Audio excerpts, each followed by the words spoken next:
Kick off your shoes and pick up a controller. Today I want to help you get the Taking Aim achievement in Halls of Torment. The achievement states that you must wait 180 seconds before starting to move in order to successfully complete it. If you're like me, you thought that it meant it would have to be the first 3 minutes of the run. So you'd go into the halls, start shooting some demons, and then immediately get bodied. But I have some good news for you. It can be any 180 seconds in the run. Now, this isn't to say that it is impossible in the first 3 minutes. I just personally was never able to do it. In fact, I was surprised because I tried to randomly go for it in the middle of a run on a stream and was honestly shocked that it popped. Which means it isn't about getting lucky in the first 3 minutes. It's about preparing your archer to succeed during the run. To do that, we're going to need to focus on 3 things: stats you should upgrade, abilities you should take, and the best place to attempt the achievement. Gear is of course helpful, but not strictly necessary to get this quest completed. I have horrible gear, but I was still able to get it done. So if you have decent gear in your stash, you'll have a much easier time. Let's first look at which stats you should focus on upgrading. This is pretty standard information as far as archer builds go, but the number one thing you want to focus on is crit damage. As you can see from the archer's base stats, they have a high base crit chance at 33%. Each time they crit, they deal an additional 200% damage. So every 3 arrows you're critting for triple damage. You want to take advantage of that high crit rate by boosting that crit damage as much as possible. When you attempt the Taking Aim achievement, you aren't going to have the luxury of ducking and dodging. You need to make sure you kill off the enemies before they get to you. So whether it's increases to crit damage bonus or the base crit bonus, you should heavily consider prioritizing these upgrades over others. The next stat you want to focus on is crit chance. You know what's better than critting 1 out of every 3 arrows? Critting on every other arrow, or almost every single arrow. Since the archer's base crit chance is so high, each upgrade increases it by a pretty significant margin. Additionally, the archer gains more crit chance with each level up, so you can really get to some bananas level of critting. By focusing on both crit damage and crit chance, you'll find yourself shredding through enemies with relative ease. The third most important stat is force. Force is generally good for all the characters, but it's especially good for the archer. Force increases the amount of enemies that each arrow pierces. At base, you'll pierce through 3 enemies, but with enough force upgrades, you can get that up to 4 or 5. Allowing you to thin out the horde as you're making your 3-minute stand. Lastly, if possible, you want to also boost multi-strike. Multi-strike will increase the amount of projectiles you fire with every attack. You know what's better than critting with 3 arrows at a time? Critting with 4 or 5 arrows at a time. As you can tell, your stat priorities are focused on dealing extreme amounts of damage with each attack. Since we can't move when attempting this achievement, the only option you have is to defeat them before they get to you. You cannot risk taking too much damage during your attempts. As far as miscellaneous stat upgrades go, you can never go wrong with more flat damage increases. Attack speed is also helpful since the archer has a fairly quick attack rate. Area and range are nice, but less useful for these attempts. We can make up that gap by getting some decent abilities. In general, you want to pick 2, maybe 3 abilities to keep when leveling.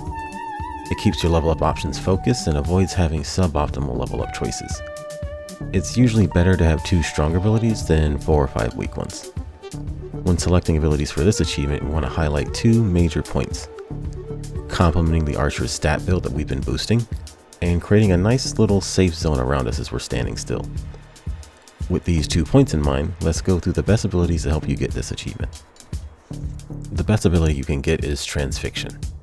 Transfixion fires up projectiles in the direction you're facing, acting almost as a secondary volley of arrows.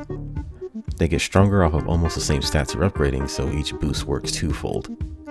Transfixion also has a chance to apply the Fragile debuff, which further increases the damage enemies take. This ability is the best choice for focusing down an area, which is the primary goal when going for this achievement. Reroll if necessary and do whatever you can to end up with this ability.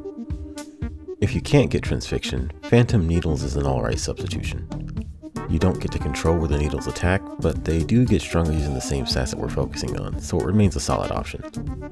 When it comes to these 2, try to get one or the other. You don't really need both. A good secondary ability to aim for is Arcane Splinters. While you don't really aim them, they do create a nice little safe area around you. If you can get the upgrade that causes them to split into multiple smaller ones, they're able to cover a lot of ground. While the damage they do is not completely impressive, they do soften up a lot of enemies at once. This makes it possible to 2-tap and sometimes 1-tap with your primary attack. Plus, the splinters also get some decent bonuses from our primary stats. If you can't get arcane splinters, Astronomer's Orb can be a solid pick. This ability quite literally creates a zone around you, and serves to soften up enemies for your primary attack. The main issue is that Astronomer's Orb doesn't completely benefit as much from our stats like arcane splinters, nor do they cover as much ground or deal as much damage. These two abilities when upgraded should be enough, but if you absolutely want a third one, a good option is Lightning Strikes. It once again has the issue of targeting random enemies, but the damage AoE stun makes it worthwhile. Since your pierce will be so high, there will be plenty of softened targets for Lightning Strike to finish off while you focus elsewhere. And if not, there is a high chance that it will stun enemies and give you some slight room to breathe. Once again, try not to get more than 3 abilities. You don't want to thin out your leveling options, and you want to funnel those upgrades into abilities that will help you get that achievement. All that's left now is to pick the best time to go for it. Without a doubt, the best places to attempt this achievement are in the first 2 halls, Haunted Caverns and Embergrounds. The enemies there are weaker, you can defeat them faster, and overall they're just very easy maps. It is true that there aren't too many hiding spots or places to set up a funnel, but since the enemies are so much weaker, it doesn't really matter as much.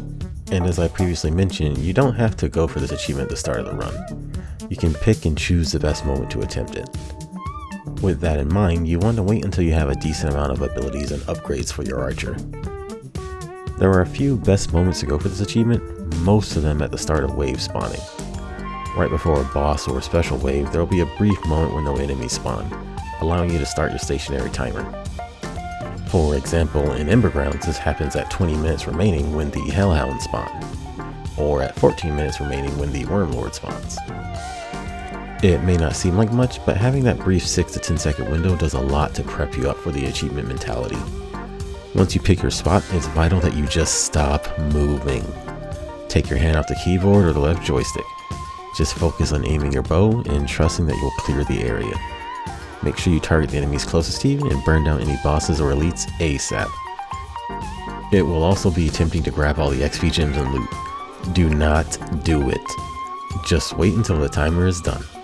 After 3 grueling and stressful minutes, you have to move afterwards to trigger the achievement popping. I'd give it an extra 10 seconds or so before moving just to make sure that you waited long enough. And that's it. Make sure you grab all that loot and XP left around and enjoy a quick 10 level ups. Hopefully you found this video helpful and you can get your Take Aim achievement completed. If you did enjoy the video, please like and subscribe to the channel, and let me know your thoughts on Halls of Torment in the comments below. Good luck on all your future runs.